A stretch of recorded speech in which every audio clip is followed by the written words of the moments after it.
Hi ನಾನು Sandeep from tech in Kannada. ಇವತ್ತು full matching back ground ಕೂಡ ಗ್ರೀನು, ನಾನು ಹಾಕಿರೋ ಶರ್ಟ್ ಕೂಡ ಗ್ರೀನು, ಅನ್ಬಾಕ್ಸ್ ಮಾಡ್ತಿರುವಂಥ ಫೋನ್ಗಳು ಕೂಡ ಗ್ರೀನು. ಇನ್ಫಿನಿಕ್ಸ್ ಕಂಪ್ನಿಯ ಎರಡು ಸ್ಮಾರ್ಟ್ ಫೋನ್ಗಳಿರುವಂಥದ್ದು, ಒಂದು ಇನ್ಫಿನಿಕ್ಸ್ ಹಾಟ್ 12 Pro ಮತ್ತು ಇನ್ನೊಂದು ಇನ್ಫಿನಿಕ್ಸ್ ಸ್ಮಾರ್ಟ್ 6 Plus. ಎರಡೂ ಕೂಡ ಒಂಥರ ಅಂಡರ್ 10K ಲಾಂಚ್ ಆಗಿರುವಂಥ ಸ್ಮಾರ್ಟ್ ಫೋನ್ ಅಂತ ಬೇಕಾದರೂ ಅನ್ಬೋದು. ಈ ಒಂದು ಸ್ಮಾರ್ಟ್ 6 Plus ಏನಿದೆ, ಇದು ಒಂದೇ ಒಂದು ವೇರಿಯಂಟಲ್ಲಿ ಲಾಂಚ್ ಆಗ್ತದೆ. 3GB RAM ಮತ್ತು 64GB ಸ್ಟೋರೇಜ್. ಇದರ ಬೆಲೆ ಬಂದುಬಿಟ್ಟು ₹8,000. ಇನ್ನು ಈ ಒಂದು ಹಾಟ್ 12 Pro ಏನಿದೆ, literally 8GB RAM 128GB storage ವೇರಿಯಂಟಲ್ಲಿ ಲಾಂಚ್ ಆಗಿದೆ. ಮಿನಿಮಮ್ 6GB ಇರುವಂಥದ್ದು, ಆಯಿತಾ. 6GB ಸ್ಟೋರೇಜ್ನ ವೇರಿಯಂಟು ಆಫರ್ ಇದೆಲ್ಲ ಇನ್ಕ್ಲೂಡ್ ಮಾಡ್ಕೊಂಡು ₹10,000 ಪರ್ಚೇಸ್ ಮಾಡ್ಬೋದು. ನಾನಿವತ್ತು ಎರಡು ಫೋನ್ಗಳನ್ನು ಅನ್ಬಾಕ್ಸ್ ಮಾಡ್ತಾ ಇದ್ದೀನಿ, ಯೂಸ್ ಮಾಡಿ ನನ್ನ ಎಕ್ಸ್ಪೀರಿಯನ್ಸ್ ನಿಮ್ಮ ಹತ್ರ ಶೇರ್ ಮಾಡ್ತಾ ಇದ್ದೀನಿ. ಏನು ಚೆನ್ನಾಗಿಲ್ಲ, ಒಂದು ಪ್ರೈಸ್ ರೇಂಜಿಗೆ ಈ ಫೋನ್ಗಳನ್ನು ಪರ್ಚೇಸ್ ಮಾಡ್ಬೋದಾ ತಿಳ್ಕೊತೀರಾ. ಯೂಶ್ವಲಿ ಈ ಪ್ರೈಸ್ ಅಂದರೆ ಸ್ವಲ್ಪ ಕಾಂಪಿಟೇಷನ್ ಕಡಿಮೆ ಆಗಿರುವಂಥದ್ದು. ದೊಡ್ಡ ಬ್ರ್ಯಾಂಡ್ಗಳೆಲ್ಲ ₹10,000 ಒಳಗಡೆ ಕೆಲವು ಬೆರಳಿಕೆಯಷ್ಟು ಫೋನ್ಗಳು ಲಾಂಚ್ ಮಾಡ್ತಾ ಇದ್ದಾರೆ, ತುಂಬ ಕಡಿಮೆ ಮಾಡಿಬಿಟ್ಟಿದ್ದಾರೆ, ಆಯಿತಾ. ಸೊ ಈ ಕಂಪ್ನಿಗಳ ಒಂದು ಸಣ್ಣ ಕಂಪ್ನಿಗಳ ರಾಜ್ಯಭಾರ ಈ ಒಂದು ಪ್ರೈಸ್ ಪಾಯಿಂಟಲ್ಲಿ ಶುರು ಆಗಿಬಿಟ್ಟಿದೆ. ಫಾರ್ ಎಕ್ಸಾಂಪಲ್ ಟೆಕ್ನೋ ಆಗಿರ್ಬೋದು, ಇನ್ಫಿನಿಕ್ಸ್ ಆಗಿರ್ಬೋದು, ಐಟೆಲ್ ಆಗಿರ್ಬೋದು, ಇವೆಲ್ಲ ₹10,000 ಒಳಗಡೆ ಮೇಜರ್ ಸೇಲ್ಸನ್ನು ಮಾಡುವಂಥ ಬ್ರ್ಯಾಂಡ್ಗಳು. ಸೊ ತಿಳ್ಕೊಂಡು ಅದಕ್ಕಿಂತ ಮುಂಚೆ ನೀವು ನಮ್ಮ tech in Kannada YouTube subscribe ಮಾಡ್ಕೊಂಡು, ಈಗಲೇ ಸಬ್ಸ್ಕ್ರೈಬ್ ಮಾಡ್ಕೊಂಡು ಒಂದು ಬೆಲ್ ಐಕನ್ ಕೂಡ ಕ್ಲಿಕ್ ಮಾಡ್ಬೋದು. ಮೊದಲನೇದಾಗಿ ಎರಡು ಫೋನ್ಗಳನ್ನು ಅನ್ಬಾಕ್ಸ್ ಮಾಡೋಣ. ಈ ಒಂದು ಸ್ಮಾರ್ಟ್ 6 Plus ಇಂದ ಶುರು ಮಾಡ್ತೀನಿ. ಈ ಒಂದು ಬಾಕ್ಸನ್ನು ಓಪನ್ ಮಾಡಿದ ತಕ್ಷಣ ಡೈರೆಕ್ಟಾಗಿ ಒಂದು ಸ್ಮಾರ್ಟ್ ಫೋನ್ ನಿಮ್ಗೆ ನೋಡೋಕ್ಕೆ ಸಿಗುತ್ತೆ. ಫಸ್ಟಲ್ಲಿ ಓಕೆ ಅನ್ನಿಸ್ತಾ ಇದೆ ಬಿಲ್ಡು, ಅದ್ರ ಬಗ್ಗೆ ಆಮೇಲೆ ಮಾತನಾಡ್ತೀನಿ. ಅದರ ಕೆಳಗಡೆ ನಿಮಗೆ 10 ವ್ಯಾಟ್ನ ಒಂದು ಚಾರ್ಜಿಂಗ್ ಅಡಾಪ್ಟರ್ ಕೊಟ್ಟಿದ್ದಾರೆ. ಸೊ ಈ ಪ್ರೈಸ್ ರೇಂಜಿಗೆ ₹8,000 ಅದಕ್ಕಿಂತ ಜಾಸ್ತಿ ಎಕ್ಸ್ಪೆಕ್ಟ್ ಮಾಡೋದಕ್ಕಾಗೋದಿಲ್ಲ. ಮತ್ತು ನಿಮಗೆ ಮೈಕ್ರೋ USB ಡಾಟಾ ಕೇಬಲ್ ಸಿಗ್ತಾ ಇರುವಂಥದ್ದು ಬೇಜಾರಾಗುವಂಥ ವಿಷಯ. USB Type-C ಕೊಡೋಕ್ಕೇನು ರೋಗ ಅಂತ ಗೊತ್ತಿಲ್ಲ ಅವರಿಗೆ. ಅದನ್ನು ಬಿಟ್ಟರೆ ಒಂದು ಸಿಮ್ ಎಲೆಕ್ಷನ್ ಪಿನ್ ಇದೆ ಮತ್ತು user manual, quick start guide ಮತ್ತು ವಾರಂಟಿ ಕಾರ್ಡ್, ಮತ್ತೊಂದು ಹಾರ್ಡ್ ಕೇಸು ಒಳ್ಳೆ ಕ್ವಾಲಿಟಿಯದ್ದಾಗಿದೆ, ಒಂಥರ ಹಾರ್ಡ್ ಕೇಸ್ ಬ್ಯಾಕ್ ಕವರು. ಅದನ್ನು ಬಿಟ್ಟರೆ ಬೇರೆ ನನಗೆ ಒಂದು ಬಾಕ್ಸ್ ಒಳಗೆ ಸಿಗ್ತಾ ಇಲ್ಲ. ನೀವು ಡೈರೆಕ್ಟಾಗಿ ಈ ಒಂದು ಸ್ಮಾರ್ಟ್ ಫೋನಿಗೆ ಬಂತು ಅಂತ ಅಂದರೆ ಈ ರೀತಿ ನೋಡೋಕ್ಕೆ ಸಿಗುತ್ತೆ. ₹8,000 ಪರವಾಗಿಲ್ಲ, ಒಂದು ಡೀಸೆಂಟ್ ಬಿಲ್ಡು, ಡೀಸೆಂಟ್ ಲುಕ್ಕನ್ನು ಹೊಂದಿರುವಂಥ ಫೋನ್ ಅಂತ ಅನ್ನಿಸ್ತಾ ಇದೆ. ನೋಡೋಣ ಬಿಲ್ಡ್ ಕ್ವಾಲಿಟಿ ಬಗ್ಗೆ ಆಮೇಲೆ ಮಾತನಾಡ್ತೀನಿ ಬಿಡಿ. ಇನ್ನು ಇದಾದ ನಂತರ ಈ ಒಂದು ಇನ್ಫಿನಿಕ್ಸ್ ಹಾಟ್ 12 Pro ಬಂತು ಅಂತ ಅಂದರೆ ಸೇಮ್ ಅದೇ ರೀತಿ ಈ ಒಂದು ಬಾಕ್ಸಲ್ಲೂ ಕೂಡ ಡೈರೆಕ್ಟಾಗಿ ಒಂದು ಫೋನ್ ಸಿಗುತ್ತೆ. ಇದರ ಬಿಲ್ಡ್ ಕ್ವಾಲಿಟಿ ಕೂಡ ಒಂದು ಲೆವೆಲ್ಗೆ ಪರವಾಗಿಲ್ಲ ಅನ್ನಿಸ್ತದೆ, ಅದ್ರ ಬಗ್ಗೆ ಆಮೇಲೆ ಮಾತನಾಡ್ತೀನಿ. ಇದ್ರ ಒಳಗಡೆ ನಿಮಗೆ 18 ವ್ಯಾಟ್ನ ಚಾರ್ಜರ್ ಸಿಗ್ತಾ ಇರೋ ಒಂದು ಸೂಪರ್ ವಿಷಯ, ಒಂದು ಪ್ರೈಸ್ ರೇಂಜ್ಗೆ. ಮತ್ತು USB Type-C ಡಾಟಾ ಕೇಬಲ್ ಕೊಟ್ಟಿದ್ದಾರೆ ಇದರಲ್ಲಿ. ಸೊ ಕ್ರೇಜಿ ಇಂಪ್ರೆಸಿವ್ ವಿಷಯ. ಮತ್ತು ಇದರಲ್ಲೂ ಕೂಡ ಒಂದು ಸಿಮ್ ಸೆಲೆಕ್ಷನ್ ಪಿನ್ನು ಮತ್ತು user manual, quick start guide ಮತ್ತು ವಾರಂಟಿ ಕಾರ್ಡ್ ಸಿಗ್ತದೆ. ಇನ್ನು ಕೊನೆಯದಾಗಿ ಇದರಲ್ಲೂ ಕೂಡ ಬ್ಯಾಕ್ ಕವರ್ ಕೊಟ್ಟಿದ್ದಾರೆ. ಇದೊಂದು ಟ್ರಾನ್ಸ್ಪರೆಂಟ್ TP ಕವರ್, ಪರವಾಗಿಲ್ಲ ಕ್ವಾಲಿಟಿ. ಅದನ್ನು ಬಿಟ್ಟರೆ ಬೇರೆ ನಮಗೆ ಒಂದು ಬಾಕ್ಸ್ ಒಳಗೆ ಸಿಗ್ತಾ ಇಲ್ಲ. ಇನ್ನು ಡೈರೆಕ್ಟಾಗಿ ಈ ಒಂದು ಸ್ಮಾರ್ಟ್ ಫೋನಿಗೆ ಬಂತು ಅಂತ ಅಂದರೆ ಈ ರೀತಿ ನೋಡೋಕ್ಕೆ ಸಿಗುತ್ತೆ. ಸೊ ಈ ಒಂದು ಫೋನ್ನ ಲುಕ್ಕು ಈ ಒಂದು ಸ್ಮಾರ್ಟ್ 6 Plus ಕಂಪೇರ್ ಮಾಡಿಕೊಂಡ್ರೆ ಬ್ಯಾಕ್ ಒಂದು ಸ್ವಲ್ಪ ಇನ್ನೂ ಪ್ರೀಮಿಯಮ್ ಆಗಿ ಕಾಣ್ತಾ ಇರುವಂಥದ್ದು.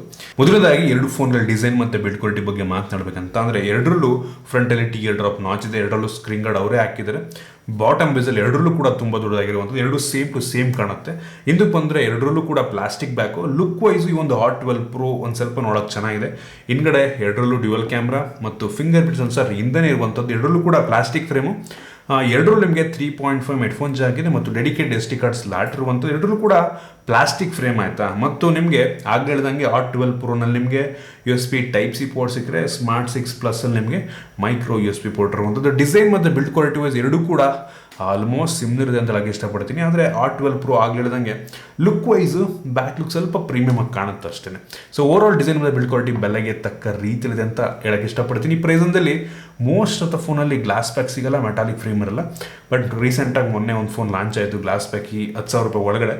ಅದ್ರ ಉಳಿದ ಸ್ಪೆಸಿಫಿಕೇಶನ್ ಡಬ್ಬ ಆ ಥರ ಇತ್ತು ಬಿಡಿ. ಓಕೆ, ಫೈನಲಿ ಒಂದು ಡ್ರಾಪ್ ಟೆಸ್ಟನ್ನು ಮಾಡೋಣ. ಸೊ ಎರಡನ್ನು ಫಸ್ಟ್ ಈ ಹೈಟಿಂದ ಡ್ರಾಪ್ ಮಾಡ್ತೀನಿ. ಏನೂ ಆಗಿಲ್ಲ, ಎರಡು ಆನ್ ಆಗ್ತಾ ಇದೆ. ಸ್ವಲ್ಪ ಹೈಟ್ ಜಾಸ್ತಿ ಮಾಡೋಣ. ಇಷ್ಟು ಹೈಟು, ತುಂಬ ದೊಡ್ಡ ಹೈಟ್ ನೋಡೋಕೆ ಹೋದ್ರೆ ಇದು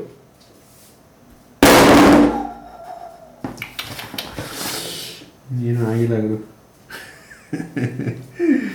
ಸಣ್ಣ ಸ್ಕ್ರಾಚಸ್ ಆಗ್ಬೋದೇನೋ. ಒಟ್ಟಿಗೆ ಫೋನ್ ಅಂತೂ ಕೆಲಸವನ್ನು ಮಾಡ್ತಾ ಇದೆ, ಒಂದು ಒಳ್ಳೆಯ ವಿಷಯ. ಓಕೆ, ಮೊದಲನೇದಾಗಿ ಒಂದು ಇನ್ಫಿನಿಕ್ಸ್ ಸ್ಮಾರ್ಟ್ 6 ಪ್ಲಸ್ನ ಬಗ್ಗೆ ಮಾತನಾಡಬೇಕಂತ ಅಂದರೆ ಈ ಒಂದು ಫೋನಲ್ಲಿ 6.82 ಇಂಚಿನ ದೊಡ್ಡ ಡಿಸ್ಪ್ಲೇ ಇದೆ.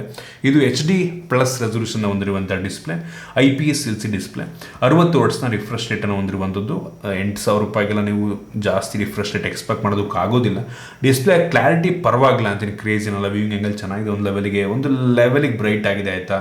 ಸುಮಾರು 440 ನೀಟ್ಸ್ನ ಬ್ರೈಟ್ನೆಸ್ಸನ್ನು ಹೊಂದಿರುವಂಥದ್ದು. ಸೊ ಡಿಸ್ಪ್ಲೇ ಓಕೆ ಅಂತ ಹೆವಿ ಇಂಪ್ರೆಸಿವ್ ಅನ್ನಲ್ಲ. ಇನ್ನು ಸ್ಟೋರೇಜ್ ಮತ್ತು ರ್ಯಾಮ್ನ ಬಗ್ಗೆ ಮಾತನಾಡಬೇಕಂತ ಅಂದರೆ ಆಗಲೇ ನನಗೆ 3 GB ರ್ಯಾಮ್ ಒಂದೇ ವೇರಿಯಂಟ್ ಆಯಿತಾ. 3 GB ರ್ಯಾಮ್, 64 GB ಸ್ಟೋರೇಜು. ಇದರಿರುವಂಥ ರ್ಯಾಮ್ ಬಂದ್ಬಿಟ್ಟು LPDDR4X ಮತ್ತು ಸ್ಟೋರೇಜ್ ಬಂದ್ಬಿಟ್ಟು eMMC ಸ್ಟೋರೇಜು. ಸೊ ಜೊತೆಗೆ ಎಕ್ಸ್ಟೆಂಡೆಡ್ ರ್ಯಾಮ್ ಕೂಡ ಇದೆಯಂತೆ 3 GB. ಸೊ ಓವರಾಲ್ 6 GB ಥರ ಕೆಲಸವನ್ನು ಮಾಡಿದೆ. ಬಟ್ ಸ್ಟಿಲ್ eMMCಯನ್ನು ಎಕ್ಸ್ಟೆಂಡೆಡ್ ರ್ಯಾಮ್ ರೀತಿ ಕನ್ವರ್ಟ್ ಮಾಡಿದ್ರೆ ನನಗೆ ಅನಿಸ್ತಂಗೆ ಅಷ್ಟೊಂದು ಹೆಲ್ಪ್ಫುಲ್ ಆಗಿರುತ್ತೆ ಅಂತ ಅನಿಸಲ್ಲ, ಒಟ್ಟಿಗೆ ಕೊಟ್ಟಿದ್ದಾರೆ. ಇನ್ನು ಪ್ರೋಸೆಸರ್ನ ಬಗ್ಗೆ ಮಾತನಾಡಬೇಕಂತ ಅಂದರೆ ಈ ಒಂದು ಫೋನಲ್ಲಿ ಮೀಡಿಯಾಟೆಕ್ಕಿಂದು ಇಲಿಯೋ G25 ಪ್ರೋಸೆಸರ್ ಇರುವಂಥದ್ದು. ಸೊ ತುಂಬ ಕಡಿಮೆ ಪವರನ್ನು ಹೊಂದಿರುವಂಥ ಪ್ರೋಸೆಸರ್ ಅಂತ ಬೇಕಾದರೂ ಅನ್ಬೋದು. ನಾನು ಈ ಒಂದು ಫೋನಲ್ಲಿ ಅಂತೂ ಬೆಂಚ್ ಮಾರ್ಕ್ ಚೆಕ್ ಮಾಡ್ದಂಗೆ ಕೇವಲ 80,000 ರೇಟಿಂಗನ್ನು ಕೊಡ್ತಾ ಇರುವಂಥದ್ದು, ಕೇವಲ 80,000. ಸೊ ನೀವು ಜಾಸ್ತಿ ಎಕ್ಸ್ಪೆಕ್ಟೇಷನ್ ಇಟ್ಕೊಳ್ಳೋದಕ್ಕೆ ಹೋಗ್ಬಿಡಿ. ಹೆವಿ ಗೇಮ್ ಎಲ್ಲ ನೀವು ಇದ್ರಲ್ಲಿ ಆಡೋದಕ್ಕೆ ಕಷ್ಟ ಆಗುತ್ತೆ, ಹೆವಿ ಲ್ಯಾಗ್ ಆಗುತ್ತೆ. ಬಟ್ ಗೇಮ್ಸ್ ಆಡ್ಬೋದು, ಬಟ್ ಲೋ ಸಿಟ್ಟಿಂಗಲ್ಲಿ ಆಡಬೇಕಾಗುತ್ತೆ ಮತ್ತು ನಿಮಗೆ ಲ್ಯಾಗಿ ಅನಿಸುತ್ತೆ. ನಾರ್ಮಲ್ ಬೇಸಿಕ್ ಕೆಲಸ ಮಾಡೋದಕ್ಕೆಲ್ಲ ಏನು ತೊಂದರೆ ಆಗಲ್ಲ. ವಾಟ್ಸಪ್ ಆಗಿರ್ಬೋದು, ಕೆಲವೊಂದು ಬೇಸಿಕ್ ಸೋಷಿಯಲ್ ಮೀಡಿಯಾ ಯೂಸ್ ಮಾಡೋದಕ್ಕೆಲ್ಲ ಏನು ತೊಂದರೆ ಆಗೋದಿಲ್ಲ. ಇದು ಆ್ಯಂಡ್ರಾಯ್ಡ್ ಗೋ ವೇರಿಯಂಟ್ ಆಯಿತಾ. ಸೊ ನೀವು ಗೋ ಅಪ್ಲಿಕೇಶನ್ಗಳಿರ್ತವೆ, ಕೆಲವೊಂದು ಲೈಟ್ ಅಪ್ಲಿಕೇಶನ್ಗಳಿರ್ತವೆ. ಸೊ ಅಂಥವನ್ನೆಲ್ಲ ಆರಾಮಾಗಿ ಯೂಸ್ ಮಾಡಬಹುದು. ಸೊ ಪ್ರೋಸೆಸರ್ ತುಂಬ ಪವರ್ ಕಡಿಮೆ ಇರುವಂಥ ಪ್ರೋಸೆಸರ್. ಇನ್ನು ಕ್ಯಾಮ್ರಾ ಬಗ್ಗೆ ಮಾತನಾಡಬೇಕಂತ ಅಂದರೆ ಈ ಒಂದು ಫೋನಲ್ಲಿ ಡ್ಯುಯಲ್ ಕ್ಯಾಮ್ರಾ ಇದೆ ರೇರಲ್ಲಿ.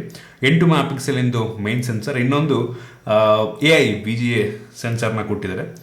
ಸೊ ಈ ಒಂದು ಸೆನ್ಸರ್ ತೆಗೆಯುವಂಥ ಫೋಟೋ ಓಕೆ ಅಂತೀನಿ. 8,000 ರೂಪಾಯಿಗೆ ನಂಗೆ ಅನ್ನಿಸ್ತಾ ಇದಕ್ಕಿಂತ ಚೆನ್ನಾಗಿರುವಂಥ ಫೋಟೋ ತೆಗೆಯುವಂಥ ಫೋನ್ಗಳು ನಾನು ನೋಡಿದ್ದೀನಿ ಆಯಿತಾ. ಇದು ಕ್ರೇಜ್ ಇಂಪ್ರೆಸಿವ್ ಅನ್ನಲ್ಲ. ಡೇ ಲೈಟ್ ಪರವಾಗಿಲ್ಲ, ಲೋ ಲೈಟಲ್ಲಿ ಹೆವಿ ಸ್ಟ್ರಗಲ್ ಮಾಡುತ್ತೆ. ತುಂಬ ಹೆವಿ ಒಂದು ರೀತಿ ವಾಶ್ ಆಗಿರೋದ್ರೆ ಬಂದ್ಬಿಡುತ್ತೆ ಫೋಟೋಸ್ ಎಲ್ಲ ಈ ಒಂದು ಲೈಟ್ ಕಡಿಮೆ ಇರೋ ಜಾಗದಲ್ಲಿ. ಕ್ಯಾಮ್ರಾ ಅಷ್ಟೇ ಅಂತೀನಿ. ಎರಡನೇ ಸುಮ್ಮನೆ ಮಾಡೋಕ್ಕೆ ಕೆಲಸ ಎಲ್ಲ ಕೊಟ್ಟಿದ್ರೆ ಆಯಿತಾ. ಇನ್ನು ಫ್ರಂಟ್ ಕ್ಯಾಮ್ರಾ ಬಂತು ಅಂತ ಅಂದರೆ 5 MP ಫ್ರಂಟ್ ಕ್ಯಾಮ್ರಾ ಇರುವಂಥದ್ದು. ಇದು ತೆಗೆಯುವಂಥ ಫೋಟೋ ನನಗೆ ಪರವಾಗಿಲ್ಲ. ಇದು ಅಷ್ಟೇ ರೇರಿಗೆ ಕಂಪೇರ್ ಮಾಡಿಕೊಂಡ್ರೆ ಒಂದು ಲೆವೆಲಿಗೆ ಪರವಾಗಿಲ್ಲ, ಬೆಲೆಗೆ ತಕ್ಕ ರೀತಿಲಿದೆ ಅಂತ ಅನ್ನಿಸ್ತು ನನಗೆ. ಒಟ್ಟಿಗೆ ಈ ಎರಡೂ ಕೂಡ ಫ್ರಂಟ್ ಮತ್ತು ಬ್ಯಾಕ್ ಎರಡೂ ಕೂಡ ಲೈಟ್ ಚೆನ್ನಾಗಿದ್ರೆ ಒಳ್ಳೆ ಫೋಟೋನ ತೆಗೆಯುತ್ತೆ. ಸೊ ಓವರಾಲ್ ಪರವಾಗಿಲ್ಲ ಅಂತೀನಿ. ವಿಡಿಯೋಗ್ರಫಿಗೆ ಬಂತು ಅಂದರೆ ಎರಡು ಕೂಡ ಫುಲ್ HD ವಿಡಿಯೋ ರೆಕಾರ್ಡ್ ಮಾಡುವಂಥ ಕೆಪಾಸಿಟಿ ಇದೆ. ಸೊ ಅದರ ಕ್ವಾಲಿಟಿ ಕೂಡ ಅಷ್ಟೇ. ಇನ್ನು ಸೆಕ್ಯೂರಿಟಿ ಬಗ್ಗೆ ಮಾತನಾಡಬೇಕಂತಂದ್ರೆ ಹಿಂದ್ಗಡೆ ನಿಮಗೆ ಫಿಂಗರ್ ಪ್ರಿಂಟ್ ಸೆನ್ಸರ್ ಇದೆ. ಸೊ ತುಂಬ ಫಾಸ್ಟಾಗಿ ಅನ್ಲಾಕನ್ನು ಮಾಡುತ್ತೆ, ಪರವಾಗಿಲ್ಲ, ತುಂಬ ಫಾಸ್ಟಾಗಿದೆ. ಮತ್ತು ಫೇಸ್ ಅನ್ಲಾಕ್ ಕೂಡ ಇರುವಂಥ ಇದು ಕೂಡ ಒಂದು ಲೆವೆಲಿಗೆ ಫಾಸ್ಟ್ ಆಗಿದೆ ಆಯಿತಾ. ಸೊ ನೋಡ್ತಾ ಇದ್ದೀರಾ, ಒಂದು ಅರ್ಧ ಸೆಕೆಂಡ್ ಟೈಮ್ ತೊಗೊಳಿದೆ, ಬಟ್ ಸ್ಟಿಲ್ ಆ್ಯಕ್ಯುರೇಟ್ ಆಗಿ ಅನ್ಲಾಕನ್ನು ಮಾಡ್ತಾ ಇರುವಂಥದ್ದು. ಇನ್ನು ಬ್ಯಾಟ್ರಿ ಬಗ್ಗೆ ಮಾತನಾಡಬೇಕಂತ ಅಂದರೆ ಒಂದು ಫೋನಲ್ಲಿ 5,000 mAh ಕೆಪಾಸಿಟಿ ಬ್ಯಾಟ್ರಿ ಇದೆ, ಪರವಾಗಿಲ್ಲ. ಮತ್ತು ಬಾಕ್ಸ್ ಒಳಗೆ 10 ವ್ಯಾಟ್ನ ಚಾರ್ಜರ್ ಕೊಟ್ಟಿದ್ದಾರೆ. ಒಂದು ಮಾಡ್ರೇಟ್ ಯೂಸಿಗೆ ಒಂದಿನ ಆರಾಮಾಗಿ ಬ್ಯಾಟ್ರಿ ಬ್ಯಾಕಪ್ ಬರುತ್ತೆ. ಅದನ್ನ ಬಿಟ್ಟರೆ ಈ ಒಂದು ಫೋನಲ್ಲಿ ಮೊನೋ ಸ್ಪೀಕರ್ ಇದೆ, ಬಾಟಮ್ ಫೈರಿಂಗು, ಸ್ಪೀಕರ್ನ ಕ್ಲಾರಿಟಿ ಪರವಾಗಿಲ್ಲ, ಒಂದು ಲೆವೆಲ್ ಜೋರ ಕೂಡ ಕೇಳುತ್ತೆ. ಇನ್ನು OS ಬಗ್ಗೆ ಮಾತನಾಡಬೇಕಂತ ಅಂದರೆ ಆಂಡ್ರಾಯ್ಡ್ 12 ಗೋ ಎಡಿಷನ್ ಆಯಿತಾ, ಲೈಟರ್ ವರ್ಷನ್ ಆಫ್ ಆಂಡ್ರಾಯ್ಡ್ ಇದು. ಸೊ ಇದು ಅವ್ರದ್ದೇ ವಾಯ್ಸ್ XOS ಅಂತ ಸ್ಟಾಕ್ ಆ್ಯಂಡ್ ಎಕ್ಸ್ಪೀರಿಯನ್ಸ್ ಏನು ನೀಡಲ್ಲ, ಒಂದು ಲೆವೆಲ್ಗೆ ಸ್ಮೂತಾಗಿ ಕೆಲಸವನ್ನು ಮಾಡುತ್ತೆ. ಪ್ರೋಸೆಸರ್ ಅಷ್ಟು ಕಡಿಮೆ ಪ್ರೋಸೆಸರ್ ಆಗಿದ್ರು ಕೂಡ, ಬಟ್ ನೀವೇನಾದರೂ ಅಪ್ಲಿಕೇಶನ್ ಇನ್ಸ್ಟಾಲ್ ಮಾಡ್ಕೊಳ್ಳೋಕೆ ಶುರು ಮಾಡಿದ್ರಿಂದ ಆಮೇಲೆ ಸ್ವಲ್ಪ ಲ್ಯಾಗ್ ಆದರೂ ಆಗಬಹುದು. OS ಅಷ್ಟೇ ಅಂತೀನಿ. ಇನ್ನು ಈ ಒಂದು ಫೋನಲ್ಲಿ ನಿಮಗೆ ಡ್ಯುಯಲ್ ಬ್ಯಾಂಡ್ ವೈಫೈ ಸಪೋರ್ಟ್ ಇದೆ, ಅದೇ ಒಂದು ಖುಷಿ ವಿಷಯ. ಮತ್ತು ಬ್ಲೂಟೂತ್ 5.0 ಕೂಡ ಇರುವಂಥದ್ದು. ಅದು ಬಿಟ್ಟರೆ ಯಾವುದೇ ಕ್ಯಾರಿಯರ್ಗೇಷನ್ ನಿಮಗೆ ಒಂದು ಫೋನಲ್ಲಿ ಸಿಗೋದಿಲ್ಲ. ಸೊ ಓವರಾಲ್ ಈ ಒಂದು ಫೋನ್ ಈ ಒಂದು ಬೆಲೆಗೆ ಓಕೆ ಅಂತೀನಿ. ಕ್ರೇಜಿ ಇಂಪ್ರೆಸಿವ್ ಅನ್ನಲ್ಲ. 8,000 ರೂಪಾಯಿಗೆ ಯೂಶ್ವಲಿ ಯಾವ ಫೋನ್ ತೊಗೊಂಡ್ರು ಕೂಡ ಸಿಮಿಲರ್ ಸ್ಪೆಸಿಫಿಕೇಷನ್ ಇರುತ್ತೆ, ಬಟ್ ಅಟ್ಲೀಸ್ಟ್ ಇದಕ್ಕಿಂತ ಸ್ವಲ್ಪ ಪವರ್ಫುಲ್ ಆಗಿರುವಂಥ ಯೂನಿಸಾಕ್ ಪ್ರೊಸೆಸರ್ ಹಾಕಿದರೆ ಚೆನ್ನಾಗಿರ್ತಾ ಇತ್ತು ನನಗೆ ಅನ್ನಿಸ್ದಂಗೆ.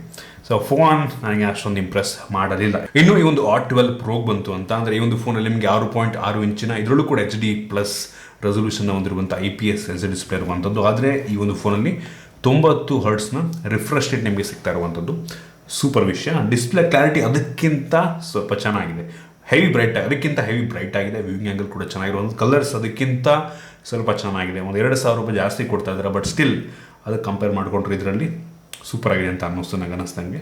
ಸೊ HD ಪ್ಲಸ್ ಬೇಜಾರಾಯಿತು. ಫುಲ್ HD ರೆಸೊಲ್ಯೂಷನ್ ಹೊಂದಿರುವಂಥ ಡಿಸ್ಪ್ಲೇ ಕೂಡ ನಿಮಗೆ ಒಂದು ಪ್ರೈಸ್ ಒಂದಿಗೆ ಆರಾಮಾಗಿ ಸಿಗುತ್ತೆ. ಕೊಟ್ಟಿಲ್ಲ, ಆದರೆ 90 ಹರ್ಟ್ಸ್ ಕೊಟ್ಬಿಟ್ಟು ಕಾಂಪನ್ಸೇಟ್ ಮಾಡಿದ್ರೆ ಅನ್ನಿಸ್ತು. ಡಿಸ್ಪ್ಲೇ ಓಕೆ ಅಂತೀನಿ. ಇನ್ನು ರ್ಯಾಮ್ ಮತ್ತು ಸ್ಟೋರೇಜ್ ಬಗ್ಗೆ ಮಾತನಾಡಬೇಕಂತಂದರೆ 2 ವೇರಿಯಂಟು, 6GB 128GB ಮತ್ತು ಇನ್ನೊಂದು 8GB 128GB. ಇದಿರುವಂಥ ರ್ಯಾಮ್ ಬಂದುಬಿಟ್ಟು LPDDR4X ರ್ಯಾಮ್ ಮತ್ತು ಸ್ಟೋರೇಜ್ UFS 2.2 ಸ್ಟೋರೇಜು. ಸೂಪರ್ ವಿಷಯ, ಇಂಪ್ರೆಸ್ ಮಾಡ್ತು. 10,000 ರೇಂಜಿಗೆ ಹೆವಿ ಇಂಪ್ರೆಸ್ ಮತ್ತು ಒಳ್ಳೆ ವಿಷಯ, ಒಳ್ಳೆಯ ಸ್ಟೋರೇಜ್ನ ಈ ಒಂದು ಬೆಲೆಗೆ ಹಾಕಿದ್ದಾರೆ. ಇದರಲ್ಲೂ ಕೂಡ ಎಕ್ಸ್ಟೆಂಡೆಡ್ ರ್ಯಾಮ್ ಇದೆ, ಬಟ್ ಅವಶ್ಯಕತೆ ಇಲ್ಲ ಅಂತೀನಿ, ಆಲ್ರೆಡಿ ಜಾಸ್ತಿ ರ್ಯಾಮ್ ಕೊಟ್ಟಿದ್ದಾರೆ. ಇನ್ನು ಈ ಒಂದು ಫೋನ್ನ ಪ್ರೋಸೆಸರ್ ಬಗ್ಗೆ ಮಾತನಾಡಬೇಕಂತಂದ್ರೆ ಇದರಲ್ಲಿ ನಿಮಗೆ ಯೂನಿಸಾಕ್ T616 ಪ್ರೋಸೆಸರ್ ಇರುವಂಥದ್ದು ಆಯಿತಾ. ಈ ಒಂದು ಪ್ರೈಸ್ ರೇಂಜ್ಗೆ ಒಂದು ಲೆವೆಲ್ಗೆ ಹೆವಿ ಪವರ್ಫುಲ್ ಆಗಿರುವಂಥ ಪ್ರೋಸೆಸರ್ ಅಂತ ಬೇಕಾದರೂ ಅನ್ಬೋದು. ಅಂಥದ್ದು ಬೆಂಚ್ ಮಾರ್ಕ್ ಚೆಕ್ ಮಾಡ್ದಂಗೆ ಸುಮಾರು 2,70,000 ತನಕ ರೇಟಿಂಗನ್ನು ಕೊಡಬಲ್ಲಂಥ ಸಾಮರ್ಥ್ಯ ಈ ಒಂದು ಫೋನ್ಗಿರುವಂಥದ್ದು. 2,60,000. ಸೊ ಒಂದು ಒಳ್ಳೆ ರೇಟಿಂಗ್ ಒಂದು ಬೆಲೆಗೆ. ಆಲ್ಮೋಸ್ಟ್ ಯಾವ ಗೇಮನ್ನು ಬೇಕಾದರೂ ಒಂದು ಲೆವೆಲ್ಗೆ ಮಿಡ್ ಸೆಟ್ಟಿಂಗ್ ಹೈ ಸೆಟ್ಟಿಂಗಲ್ಲಿ ಆಡ್ಕೊಬೋದು, ಒಂದು ಲೆವೆಲ್ಗೆ ಸ್ಮೂತಾಗಿ ಪ್ಲೇ ಆಗುತ್ತೆ. ಈ ಪ್ರೈಸನ್ಸಿಗೆ one of the most powerful processor ಆಯಿತಾ. ಸೊ ಅದರಿಂದ ತಲೆಗೆಡ್ಸ್ಕೊಂಬಿಡಿ, ಈ ಬೆಲೆಗೆ ಇದಕ್ಕಿಂತ ಪವರ್ಫುಲ್ ಆಗಿರುವಂಥ ಪ್ರೋಸೆಸರ್ ನನಗೆ ಅನಿಸ್ತಂಗೆ ಸಿಗುತ್ತೆ ಅಂತ ಅನಿಸಲ್ಲ. ಸೊ ಪ್ರೋಸೆಸರ್ ಚೆನ್ನಾಗಿದೆ, ಡೇ ಟು ಡಸ್ ಮಾಡೋದಕ್ಕೇನು ತೊಂದರೆ ಆಗುತ್ತೆ, ತುಂಬ ಸ್ಮೂತಾಗೆ ಮಾಡ್ಬೋದು. ಸೊ ನಿಮ್ಗೆ ಒಂದೂವರೆ ವರ್ಷ ಫೋನ್ ಯೂಸ್ ಮಾಡೋಕ್ಕೆ ಒಂದು ಪ್ರೋಸೆಸರ್ ಏನು ತೊಂದರೆ ಆಗೋದಿಲ್ಲ. ಬಟ್ ಹೆವಿ ಎಕ್ಸ್ಪೆಕ್ಟೇಷನ್ ಕೂಡ ಹಿಡಿದಕ್ಕೆ ಹೋಗ್ಬೇಡಿ. ನೀವು ಹಾರ್ಡ್ ಕೋರ್ ಗೇಮರ್ ಆಗಿದ್ದೀರಾ, ಹಾರ್ಡ್ ಕೋರ್ ಫೋನ್ ಯೂಸ್ ಮಾಡ್ತೀರಾ, ಹೆವಿ ಪರ್ಫಾರ್ಮೆನ್ಸ್ ರೇಟ್ ಕೆಲಸ ಮಾಡ್ತೀರಾ ಅಂದರೆ ಅಂಥವ್ರಿಗೂ ಅಲ್ಲ ಇದು ಆಯಿತಾ. ಇದಕ್ಕೂ ಕೂಡ ಒಂದು ಲಿಮಿಟೇಷನ್ ಅಂತ ಇರುತ್ತೆ. ಸೊ ಒಂದು ಮಿಡ್ ಎಂಡ್ ಪ್ರೋಸೆಸರ್ ಅಂತ ಬೇಕಾದರೂ ಈ ಒಂದು ಫೋನಿಗೆ ಅನ್ನಬಹುದು. ಸೊ ಪ್ರೊಸೆಸರ್ ಚೆನ್ನಾಗಿದೆ ಒಂದು ಬೆಲೆಗೆ. ಇನ್ನು ಕ್ಯಾಮ್ರಾ ಬಗ್ಗೆ ಮಾತನಾಡಬೇಕಂತ ಅಂದರೆ ಒಂದು ಫೋನಲ್ಲಿ ರೇರಲ್ಲಿ ಡ್ಯೂಯಲ್ ಕ್ಯಾಮ್ರಾ ಇದೆ. ಅದರಲ್ಲಿ ಮೇನ್ ಸೆನ್ಸರ್ 50 ಮೆಗಾಪಿಕ್ಸೆಲ್ನ ಮೇನ್ ಸೆನ್ಸರ್. ಇದು ತೆಗೆದ ಫೋಟೋ ಒಂದು ಲೆವೆಲಿಗೆ ಚೆನ್ನಾಗಿ ತೆಗೆಯುತ್ತೆ. ಡೇ ಲೈಟಲ್ಲೂ ಕೂಡ ಒಂದು ಒಳ್ಳೆ ಫೋಟೋ ತೆಗೆಯುತ್ತೆ. ಇಂಡೋರ್ ಪರವಾಗಿಲ್ಲ ಅಂತೀನಿ, ಕ್ರೇಜಿನಲ್ಲ, ಪರವಾಗಿಲ್ಲ, ಸುಮಾರಾಗಿದೆ. ಅದು ಕಂಪೇರ್ ಮಾಡಿಕೊಂಡ್ರೆ ಎಷ್ಟೋ ಬೆಟರ್ ಆಗಿದೆ. ಮೇನ್ ಸೆನ್ಸರ್ ಇಷ್ಟ ಆಯ್ತು ನನಗೆ. ಇನ್ನೊಂದು ಸೆಕೆಂಡ್ರಿ ಕ್ಯಾಮ್ರಾ ಕೊಟ್ಟಿದ್ದಾರೆ, AI camera, depth sensor, background blur ಮಾಡೋದಕ್ಕೆ ಅವಶ್ಯಕತೆ ಇರಲಿಲ್ಲ. ರಿಯರ್ ಕ್ಯಾಮ್ರಾ ಇಷ್ಟ ಆಯ್ತು ನನಗೆ. ಇನ್ನು ಫ್ರಂಟ್ ಕ್ಯಾಮ್ರಾ ಬಂತು ಅಂತಂದರೆ 8 ಮೆಗಾಪಿಕ್ಸೆಲ್ನ ಫ್ರಂಟ್ ಕ್ಯಾಮ್ರಾ ಬಂದು ತೆಗೆಯುವಂಥ ಫೋಟೋ ಇಷ್ಟ ಆಯಿತು, ಚೆನ್ನಾಗಿದೆ. ಸೊ ಒಂದು ಒಳ್ಳೆ ಫೋಟೋ. ಬಟ್ ನಿಮಗೆ ನ್ಯಾಚುರಲ್ ಕಲರ್ ಬರೋ ಅನ್ನಿಸ್ತು, ಒಂದು ಸ್ವಲ್ಪ ವೈಟ್ ಥರ ಕಾಣ್ತೀರಾ ಅಂತ ಅನ್ನಿಸ್ತು. ಡೀಟೇಲ್ಸ್ ಒಂದು ಲೆವೆಲಿಗೆ ಪರವಾಗಿಲ್ಲ, ಓಕೆ ಅಂತೀನಿ ಇದು ಕೂಡ. ಇನ್ನು ವಿಡಿಯೋಗ್ರಫಿ ಇದರಲ್ಲೂ ಕೂಡ ಫುಲ್ HD ರೆಸೊಲ್ಯೂಷನಲ್ಲಿ ಫ್ರಂಟ್ ಟು ಬ್ಯಾಕ್ ರೆಕಾರ್ಡ್ ಮಾಡುತ್ತೆ. ಓವರ್ ಆಲ್ ಕ್ಯಾಮ್ರಾ ಪರವಾಗಿಲ್ಲ ಅಂತೀನಿ. ಇನ್ನು ಸೆಕ್ಯೂರಿಟಿ ಬಗ್ಗೆ ಮಾತನಾಡಬೇಕಂದ್ರೆ ಇದರಲ್ಲೂ ಕೂಡ ನಿಮಗೆ ಹಿಂದ್ಗಡೆ ಫಿಂಗರ್ ಪ್ರಿಂಟ್ ಸೆನ್ಸರ್ ಇದೆ, ನೋಡ್ತಾ ಇದ್ದೀರಾ. ಒಂದು ಲೆವೆಲಿಗೆ ಫಾಸ್ಟಾಗೆ ತೆಗೆಯುತ್ತೆ. ಮತ್ತು ಫೇಸ್ ಅನ್ಲಾಕ್ ಕೂಡ ಅಷ್ಟೇ ಒಂದು ಲೆವೆಲಿಗೆ ಫಾಸ್ಟಾಗಿದೆ. ನಾನು ಚೆಕ್ ಮಾಡ್ದಂಗೆ ನೋಡ್ತಾ ಇದ್ದೀರಾ, ಪಾಟ್ ಅಂತ ಅನ್ಲಾಕ್ ಮಾಡುತ್ತೆ. ಸೂಪರ್ ವಿಷಯ. ಇನ್ನು ಬ್ಯಾಟ್ರಿ ಇದರಲ್ಲೂ ಕೂಡ 5,000 mAh ಕೆಪಾಸಿಟಿ ಬ್ಯಾಟ್ರಿ ಕೊಟ್ಟಿದ್ದಾರೆ. ಅದರ ಬಾಕ್ಸ್ ಒಳಗೆ 18 ವ್ಯಾಟ್ನ ಚಾರ್ಜರ್ ಇದೆ. ಸೊ ಸೂಪರ್ ವಿಷಯ ಅಂತೀನಿ. 18 ವ್ಯಾಟ್ಗಿಂತ ಜಾಸ್ತಿ ಕೊಟ್ಟರೆ ಚೆನ್ನಾಗಿರ್ತಿತ್ತು, 18 ವ್ಯಾಟ್ ಕೂಡ ಓಕೆ. ಇನ್ನು ಸ್ಪೀಕರ್ ಇದರಲ್ಲಿ ಮೋನೋ ಸ್ಪೀಕರು, ಬಾಟಮ್ ಫೈಂಗು, ಸ್ಪೀಕರ್ನ ಕ್ಲಾರಿಟಿ ಸೇಮ್, ನನಗೆ ಅಂಥ ಡಿಫ್ರೆನ್ಸ್ ಇದೆ ಅಂತ ಅನಿಸಿಲ್ಲ. ಎರಡೂ ಕೂಡ ಚೆನ್ನಾಗಿದೆ. ಸ್ಪೀಕರು ಜೋರಾಗಿ ಕೇಳುತ್ತೆ, ಒಂದು ಲೆವೆಲ್ಗೆ ಕ್ಲಾರಿಟಿ ಕೂಡ ಚೆನ್ನಾಗಿದೆ. ಇನ್ನು ಈ ಒಂದು ಫೋನಲ್ಲೂ ಕೂಡ ನಮಗೆ ಆ್ಯಂಡ್ರಾಯ್ಡ್ 12ನ ಬೇಸ್ ಮಾಡಿ ಹಾಕ್ತಿರುವಂಥ ಅವ್ರದ್ದೇ XOS ಇರುವಂಥದ್ದು. ಸೊ ಇದು ಕೂಡ OS ಅವ್ರದ್ದೇ OS ಆಗಿರೋದ್ರಿಂದ ನನಗೆ ಅಂಥ ಸ್ಟಾಕ್ ಆ್ಯಂಡ್ರಾಯ್ಡ್ ಎಕ್ಸ್ಪೀರಿಯನ್ಸ್ ಏನು ಸಿಗುತ್ತೆ ಅಂತ ಅನಿಸಲ್ಲ. ಒಟ್ಟಿಗೆ ಸ್ಮೂತ್ ಆಗಿದೆ. ಅದಕ್ಕೆ ನೋಡಿಕೊಂಡ್ರೆ ಪ್ರೋಸೆಸ್ ಸ್ವಲ್ಪ ಪವರ್ಫುಲ್ ಆಗಿರೋದ್ರಿಂದ ಇದರಲ್ಲಿ ಸ್ಮೂತಾಗಿ ಕೆಲಸನ ಮಾಡುತ್ತೆ. ಅದೇ ಒಂದು ಖುಷಿ ವಿಷಯ. ಕೆಲವು ಜನಕ್ಕೆ ಇಷ್ಟ ಆಗಬಹುದೇನೋ. ಮತ್ತು ಇನ್ನೊಂದು ವಿಷಯ ಏನಪ್ಪ ಅಂತಂದರೆ ಇನ್ಫಿನಿಕ್ಸ್ ಅವರು 2 ಫೋನ್ಗಳಲ್ಲಿ ಫ್ರಂಟ್ ಫ್ಲ್ಯಾಶ್ನ ಕೊಡ್ತಾರೆ ಆಯಿತಾ. ಸೊ ಯೂಶ್ವಲಿ ಕೆಲವು ಬ್ರ್ಯಾಂಡ್ಗಳು ಈ ರೀತಿ ಫ್ರಂಟ್ ಫ್ಲ್ಯಾಶ್ನ ಕೊಡ್ತಾರೆ, ನೋಡ್ತಾ ಇದ್ದೀರಾ. ಸೊ ಅದರಲ್ಲೂ ಫ್ರಂಟ್ ಫ್ಲ್ಯಾಶ್ ಇದೆ, ಇದರಲ್ಲೂ ಫ್ರಂಟ್ ಫ್ಲ್ಯಾಶ್, ಬ್ಯಾಕು ಎರಡೂ ಒಟ್ಟಿಗೆ ಆನ್ ಮಾಡ್ಕೊಬೋದು. 360 ಮಾಡಿದ್ರೆ ನೋಡಿ, ಫ್ರಂಟು ಫ್ಲ್ಯಾಶ್ ಆನ್ ಆಗಿದೆ, ಬ್ಯಾಕು ಫ್ಲ್ಯಾಶ್ ಆನ್ ಆಗಿದೆ, ಎರಡೂ ಕೂಡ ಆನ್ ಆಗುತ್ತೆ. ಸೊ 2 ಫೋನಲ್ಲೂ ಕೂಡ ಈ ಒಂದು ಫೀಚರ್ ಇದೆ. ಸೊ ಯೂನಿಕ್ ಫೀಚರ್ ಇನ್ಫಿನಿಕ್ಸ್ ಅವ್ರದ್ದು ಒಂಥರ. ಅದು ಬಿಟ್ಟರೆ ಇದರಲ್ಲಿ ನಿಮಗೆ ಡ್ಯೂಯಲ್ ಬ್ಯಾಂಡ್ ವೈಫೈ ಸಪೋರ್ಟ್ ಇದೆ ಮತ್ತು ಕ್ಯಾರಿ ಅಗ್ರಿಗೇಷನ್ ಸಿಗ್ತಿಲ್ಲ. ಬ್ಲೂಟೂತ್ 5.0 ಇದರಲ್ಲೂ ಕೂಡ ನಿಮಗೆ ಸಿಗ್ತಾ ಇರುವಂಥದ್ದು. ಸೊ ಇದಿಷ್ಟು 2 ಫೋನ್ಗಳ ಮೇನ್ ಫೀಚರ್. ನೀವು ಆದರೆ ಕೇಳ್ಬೋದು ಈ ಒಂದು ಫೋನ್ನ ಪರ್ಚೇಸ್ ಮಾಡ್ಬೋದಾ ಅಂತ. ನನಗೆ ಈ ಒಂದು ಫೋನಲ್ಲಿ ಇಷ್ಟ ಆಗದಿದ್ದ ವಿಷಯ ಏನಪ್ಪ ಅಂತಂದರೆ, ಎಲ್ಲ ಓಕೆ, ಒಂದು IPS ಡಿಸ್ಪ್ಲೇನೂ ಓಕೆ, ಆದರೆ ಪಂಚಲ್ಲಿ ಕೊಟ್ಟರೆ ಚೆನ್ನಾಗಿರ್ತಾಯಿತ್ತು. ಲುಕ್ ವೈಸ್ ಸ್ವಲ್ಪ ಇಂಪ್ರೂವ್ ಆಗ್ತಾಯಿತ್ತು. ಫುಲ್ HD ರೆಸೊಲ್ಯೂಷನ್ ಇರಬೇಕಾಗಿತ್ತು. ರ್ಯಾಮ್ ಸ್ಟೋರೇಜ್ ಓಕೆ, ಪ್ರೊಸೆಸರು ಕೂಡ ಓಕೆ ನನಗೆ, ಕ್ಯಾಮ್ರಾ ಪರವಾಗಿಲ್ಲ, ಮತ್ತು ಬ್ಯಾಟ್ರಿ ಚಾರ್ಜರ್ ಕೂಡ ಓಕೆ ಅನ್ನಿಸ್ತು. ಸೊ ಮೈನ್ ಈ ಒಂದು ಡಿಸ್ಪ್ಲೇ ಕಡಿಮೆ ಆಯಿತು. ಮೈನ್ ಈ ಒಂದು ಏನು ಪಂಚೋಲ್ ಕೊಟ್ಟಿಲ್ಲ ಅಂದ್ರೂ ಅಟ್ಲೀಸ್ಟ್ ಫುಲ್ HD ರೆಸೊಲ್ಯೂಷನ್ ಕೊಟ್ಟಿದ್ರೆ ಹೆವಿ ಇಂಪ್ರೆಸ್ ಆಗ್ತಾಯಿತ್ತು. ಬಟ್ ಒಂದೇನಪ್ಪ ಅಂತಂದರೆ, ನಿಮಗೆ ಜಾಸ್ತಿ ರ್ಯಾಮ್ ಇರೋ ಫೋನ್ ಬೇಕು ಅಂತ ಅಂದರೆ ಕೇವಲ 12,000 ರೂಪಾಯಿಗೆ 8 GB ರ್ಯಾಮ್ನ ಹೊಂದಿರುವಂಥ ಫೋನ್ ಸಿಗುತ್ತೆ. 12,000ಕ್ಕೆ 8 GB ರ್ಯಾಮ್ ಅಂದರೆ ಯೋಚನೆ ಮಾಡ್ಕೊಳ್ಳಿ. ಸೂಪರ್ ವಿಷಯ. ಸೊ ಇಷ್ಟು 2 ಫೋನ್ಗಳ ಮೈನ್ ಫೀಚರ್ಸ್ ಮತ್ತು ನನ್ನ ಆನೆಸ್ಟ್ ಒಪಿನಿಯನ್. ನಿಮಗೆ ಇದ್ರ ಬಗ್ಗೆ ವಿಡಿಯೋ ಕಡೆ ಕಾಮೆಂಟ್ ತಿಳಿಸ್ಬೋದು. ಇಷ್ಟ ಆಗುತ್ತೆ ಲೈಕ್ ಮಾಡಿ, ಶೇರ್ ಮಾಡಿ. ನಮ್ಮ ಬೇರೆ ವಿಡಿಯೋಗಳು ನಮ್ಮ tech in Kannada YouTube subscribe ಮಾಡ್ಕೊಳ್ಳಿ, ಸಬ್ಸ್ಕ್ರೈಬ್ ಮಾಡ್ಕೊಳ್ಳಿ ಅಂತ ಬೆಲ್ ಐಕಾನ್ ಕೂಡ ಕ್ಲಿಕ್ ಮಾಡ್ಬೋದು. ಸಿಗೋಣ ನೋಡಿದರೆ.